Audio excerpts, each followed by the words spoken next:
So will be this is a really good game that I recorded, and it shows how it was a very good statistically it's a very statistically good game in terms of stat numbers. And I just kind of wanna talk about it. So wait, I'm playing too fast. Okay, so we've got this hand of sorry, let me turn on my preview. Here. Okay. So my hand is Sigil of Lightning, Discharge, Somersault, and Blast. A I would probably discard Discharge here, because it although it is a higher value in terms of playing it, I might have to go block more. So the play here was to Oscilio before Sigil resolves. And then whatever I get, if it's a lightning, then sure I can pitch it. If it's a spell, then I guess we can keep that as a blocking card. Whatever we get, we're good with it.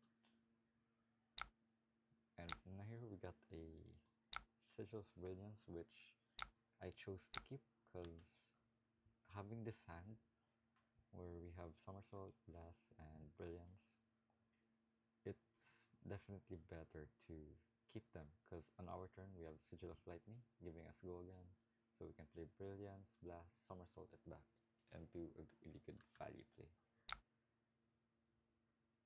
So in this hand we have no way hand. If we play this out with this alone, it's going to be Brilliance, Blast with the red one, Somersault.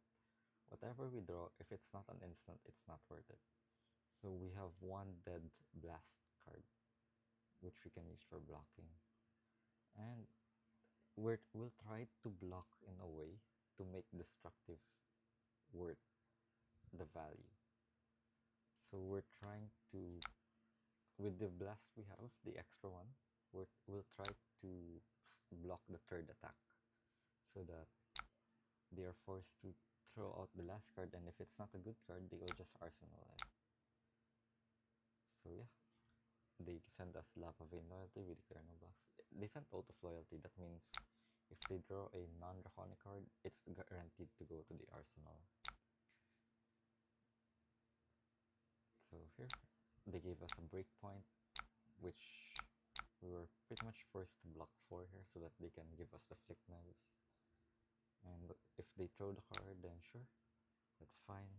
We'll let them draw the card, because we can just assume that it's gonna go to the arsenal.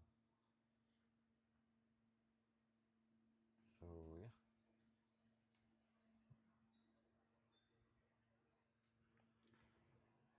One thing to be wary about is they can just draw Lava Burst here, so destructive. I might lose value in destructive here, but the chances are pretty low, I guess. And we're pretty much hoping. So yeah, we got our good value here. So we'll do the play I said. We'll play the Brilliance, Blast, Somersault into destructive. Whatever we drew from Brilliance, we'll probably just arsenal it. Because after returning Brilliance, we're probably gonna play it again because our Tunic is 2, which means that the next turn we can, if we can get the Gun in a Flash or a really good instant hand, we can pretty much start the combo. But the problem is we're playing Somersault, so that means we're getting Blast Oblivion back, back to us. So we might IP 1 or 2 here, which is okay. It's not that bad. Well, we got Current Funnel, which is pretty much 3 value for us because it's a 2 attack and 1 amp in the Falzar. So pretty good. We have Brilliance set up for Flash of Brilliance blocking so that we can do a 6 card hand.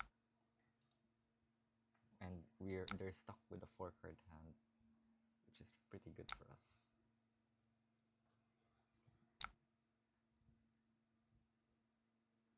The new system for Talishar is a bit weird, but at least it's at least you can't accidentally close the combat chain, I guess. So in terms of sequencing here, I should have played destructive. Uh, in res- oh wait, no, that's correct. This is correct sequencing. You have to let it resolve first. So now we are sending destructive for 6. We sent blast oblivion for 4, and that was a 10 value hand with 3 cards plus an arsenal. So really good value game here. They pitched in this turn. They pitched Dragon Blood. So with this hand, we have Aethertide, Lightning, Null, and Blink.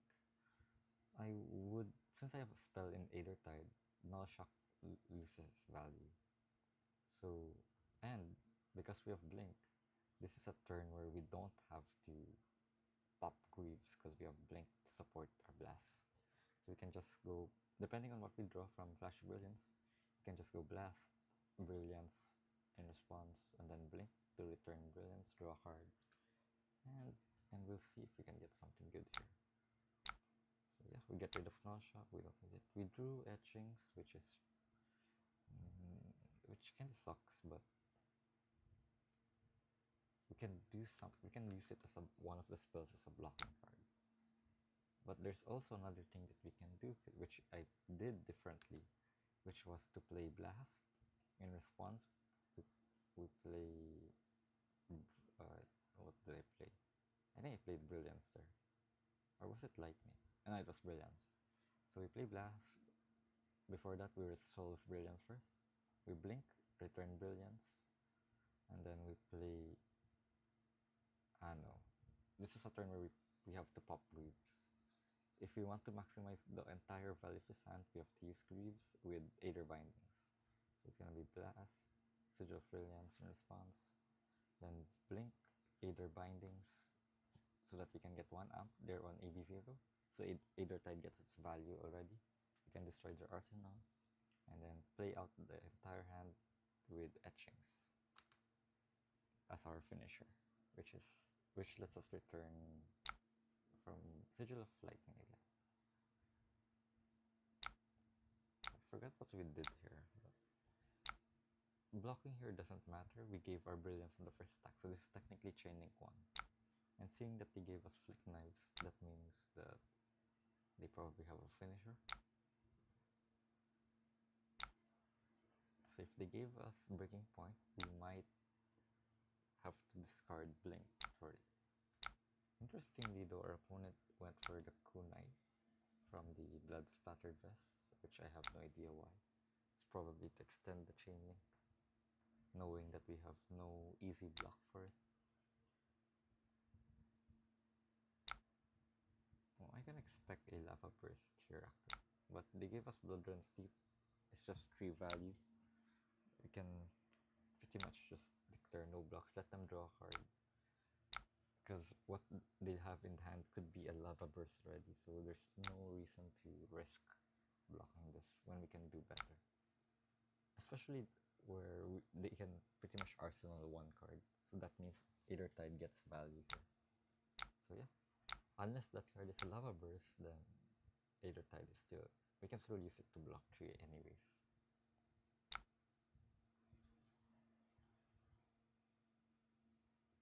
Yeah, so we're down to 15, 28. There's a 13 life disparity. Is it correct? 13? No, or I think it's 13. Yeah, it's 13. So here we played Blink, and oh wait, I'm playing too fast. So what we did here is we didn't play Greaves yet, because in this way we're trying to look at what we're getting first. Because if we get something good like a Gun and a Flash, we can pop Greaves before the Blink resolves, and this will let us gain 2 action points. So we got current funnel. That means we don't need to use Greaves. Our funnel will give our destructive Aethertide go again, and we can throw out Etchings as a finisher. So pretty good. If we drew an instant there, we would probably just go for Sigil, Sigil, Aider Tide Finisher. And then set up our next turn with Brilliance and Lightning. And hopefully draw Gone in a Flash. But all things worked out here. We got value out of Destructive, 2 Arcane, but we destroyed their arsenal. That's good. It was Ignite, so that was 3 value, and 2 Chain Links from them. So, pretty good. We have Etchings of Arcana after this. Since we're getting Sigil of Lightning from Graveyard, we're definitely gonna cycle it away to try to get a better arsenal choice. So yeah. And they went down to 11, so we talked about how he was from 28, we brought him down to 11. It was 17 damage without using Greaves. Shows how strong Oscilio is. And now we drew a pretty good hand. We can just use, we don't even need to play Greaves here. We can still do the usual Blast because it has Go Again. We can use Conductivity to give it Go Again. Because we technically have 2 blasts due to Somersault. And so we discarded Conductivity because we didn't need Conductivity in this turn, since we have 2 instants and 1 Calming Breeze. As for why I didn't play Calming Breeze, let me just revert back. There was no point in blocking the first attack of Cindra. It's never usually a good idea. So Hot Thunder heals, pretty good. We let them mark. We don't care about fealty at this point. It's a bit late in the game. Okay, so now the third chaining is where the Calming Breeze will matter. So they gave us Branded Cinderclaw. If we play Breeze during the attack declaration, we might be able to get the full 3 value of Calming Breeze because of Brand, Flick, and the third card. Which is why I think in this game, I opted to do that just so they can't gain Flick Knife's value or Blood Splattered value. And I've pretty much learned that if you can deny them that value, it's actually pretty good. So what I did here was, it was Empowerment. So what I did here was bait out the Flick Knives before playing Calming Breeze, but we didn't get the opportunity to do so. We let them draw. But in turn, we kinda let them. We're kinda helping ourselves maximize our Breeze value still. So here since I'm down to 5 HP, if I declare no blocks, he's definitely gonna play Flick Knives, which is where we respond with counter. So it all worked out in the end. We were considering to, you can see I was considering to block with Flittering, but I realized that we can just bait out the Flick now, and then use the Calming Breeze for it. So yeah, pretty good stuff. We're pretty much gonna go down to 2 HP, which is a pretty respectable life gap. Oh no, life left over, so that we can survive a Flick Knives on the next turn. We're trying not to block because we're trying to look for a spell next turn. So they gave us Blaze Headlong. This was a hard choice because I had the option to just go block. I can actually go down to 1 HP or full block 4 and somersault it back, and then just hope we draw a spell out of the Brilliance. But I think in this sort of situation where you want to have maximum value, I opted to block with Flittering and go down to 1 just to get the value out of Breeze, and it actually worked out because this is already 8 damage. We can put them down to 3 and play Shock on their next turn. If they take everything, which they have equipment so they don't have to. We do think that's not what we want to see, but because we have Brilliance and Somersault, we can make something work out of there. So, same tactic. I didn't play Greaves yet because I want to first see what I draw so that I could do something. So yeah, our opponent began blocking, which is pretty good. that means less offense, and drawing Sigil of Solace here was very clutch. This would pretty much help us in this turn. And in case that we draw something good again, we can just play Tunic and then Greaves to bring back the action point by playing Solace. And if ever we draw Comet Storm or Spindle, we have the yellow sink below to help us. This is why I like bringing yellow sinks. It works as a resource gap or a surprise 3 block from the arsenal. Pretty much the only reason why I bring it. There's a world I can play Fate for Scene, but I personally have RF sync below, so I prefer sync. And the option to sync is definitely better. So here they gave us a full block, which is pretty good. We punished them with Sigil of Solace, and we drew another Sigil of Solace here. So I think the right call, to be honest, was just to play Solace, because if we don't draw a spell, then nothing. If we draw a blast, then it doesn't give us much value. So the right play here was to play Solace. In the end, though, since we have Sync below, we kind of let ourselves. If we get a dead card, we can always sync it away. Another aspect as to why I like Sync below in this situation or in the sideboard. So we got Calming Breeze, which is really good. We bought ourselves more life, basically. And so we took out 3 cards from them and almost their entire equipment. Sweet. So we can assume that their turn isn't so good, and we can keep our Tunic and Greaves in case we get a Gone in a Flash next turn. Especially that we have Brilliance here, which will definitely help us. Not only do we have the life buffer, we have 2 cards to protect us with Breeze and Sync. So my opponent used Dragon Blood with Fealty, so we can assume worst case scenario is they throw out a 5 attack with Dragon Fire. That's the worst scenario that could happen to us. In terms of our hand, we have a Lightning Discharge and Blast. We can send 7, but it's not what we want. So it's the right call here was to filter Discharge, or no, filter Sigil of Lightning. But we kind of need a Sigil since we're gonna be losing a Sigil from Brilliance.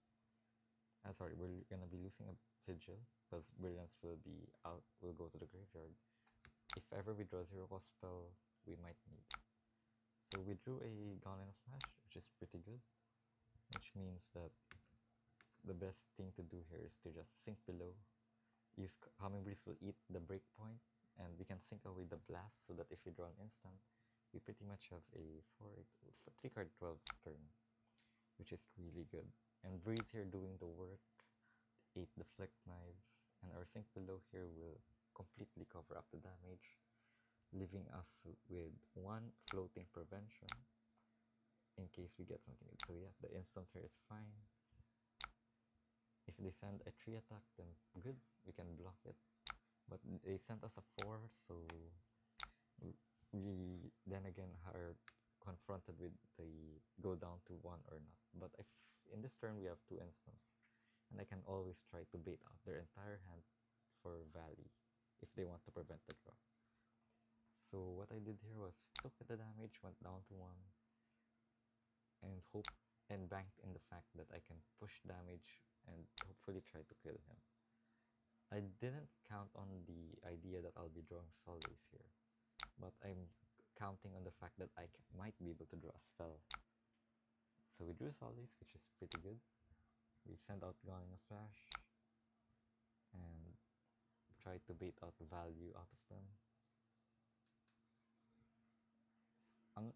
A mistake that I feel like is a mistake here is playing Channel Lightning Valley first before Gone.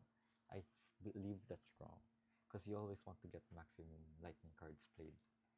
So that's why we can. So even if they declare no blocks, I would usually just play Valley to bring it back. So as if I simulated that I played Valley first, because that's an extra amplify from Gone in a Flash. Using Gone in a Flash. So it's something to take note.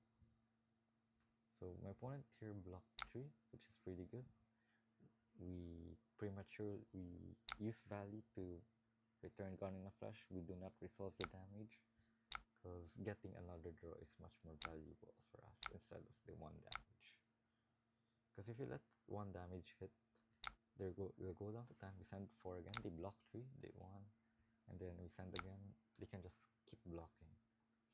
So getting another draw here is important, especially because we have another Oscilio ability ready, just in case we draw another instant. So they're blocking 4, which is good for us.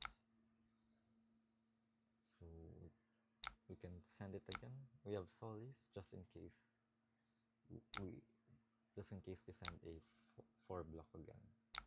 But at that point we pretty much won because we took full tempo again from them with Sigil of Lightning prepared. So yeah, Blink here actually doesn't matter. That's why I cycled this out. Because if the Blink won't do anything. It's just representing 4 damage. So getting Sigil of Aether here was pretty useful.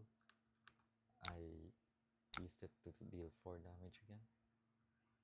And what's good here is we pretty much threaten lethal because they have 1 card left. So with this, 4 damage to them, they just take it, which means they're in shock range. But what they didn't expect is we have Salties. So unfortunate for them, we send out our Gun in a Flash. If they block 2, they go down to 1. They will die to Sigil of Aether.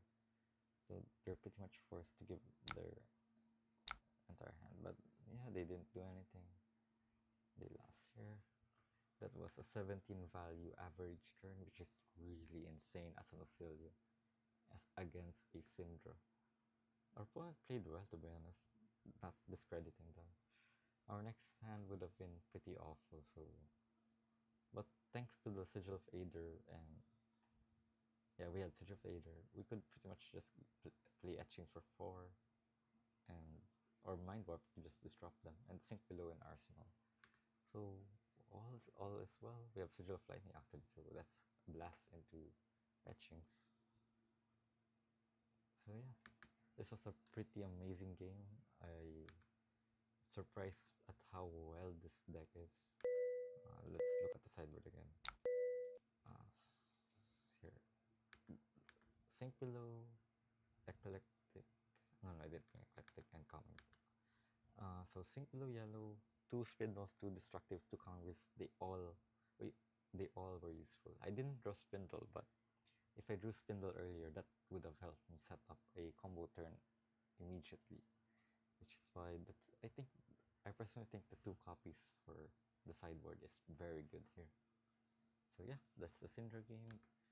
This is the game that basically improves my confidence that we can pretty much match up against Cindra. Although we got lucky because we didn't play any breaking points, but in the end, we pretty much got there.